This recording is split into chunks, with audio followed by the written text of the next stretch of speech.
শ্রী শ্রী জগন্নাথ দেবের রথযাত্রা খুব বিশেষ দিন আজ। আজকে দিনটাতে আমরা প্রতিদিন ধান রোপণ শুরু করি। আমাদের রামকৃষ্ণ মঠ কামারপুকুরে 50-60 বিঘে জমি আমরা চাষ করি। আমরা প্রথম দিন আমরা শুরু করি এই কারণে, যখন ভগবান শ্রীরামকৃষ্ণ দেবের বাবা ক্ষুদিরাম চট্টোপাধ্যায় তাকে যখন টেলিগ্রাম থেকে জমিদার তাড়িয়ে দিয়েছিলেন, তখন এখানে এসেছিলেন তার বন্ধু শুকলাল গোস্বামী। তাকে এইখানে 2.25 বিঘা জমি, যেই জমির উপর দাঁড়িয়ে আছে এটি লক্ষ্মী জলা, এই 2.25 বিঘা জমি দান করেছিলেন। আর ওই মাটির যে ঘর দেখছেন, ওই ঘর ঠাকুর ছিলেন, ওখানে ওই 3টে ঘর দান করেছিলেন। সেই ঘরে ক্ষুদিরাম চট্টোপাধ্যায় থাকতেন, আর এই 2.25 বিঘা জমি তিনি চাষ করতেন। আর প্রথম দিনে তিনি জয় রঘুবীর জয় রঘুবীর জয় রঘুবীর বলে জয়ধ্বনি দিয়ে রঘুবীরের নাম করে 3টে গোছ, ধানের গোছ প্রথমে রোপণ করে দিতেন। তারপর যারা জন মনীষ যারা, তারা ধান রোপণ করতেন এবং সেই ধান তাদের সারা বছর সংসার চলে যেত। এইভাবেই তাদের সংসার নির্বাহ হতো, দরিদ্র ব্রাহ্মণের সংসার, ক্ষুদ্র সংসার।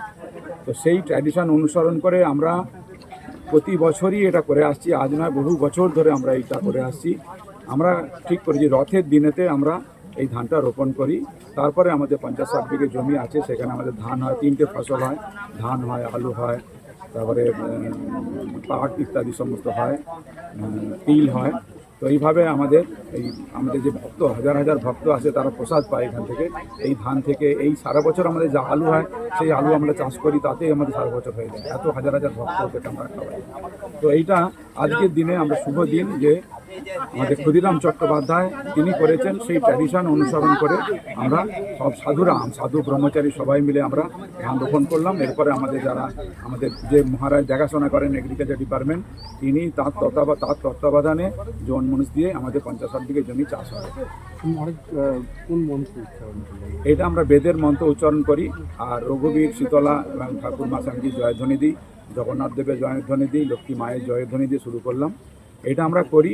এবং আমরা এখন বন্ধ হয়ে গেছে, আগে আমরা এখানে কৃষি মেলা করতাম। এখানকার লোকাল কৃষকদের উৎসাহিত করার জন্য কৃষি মেলা করতাম।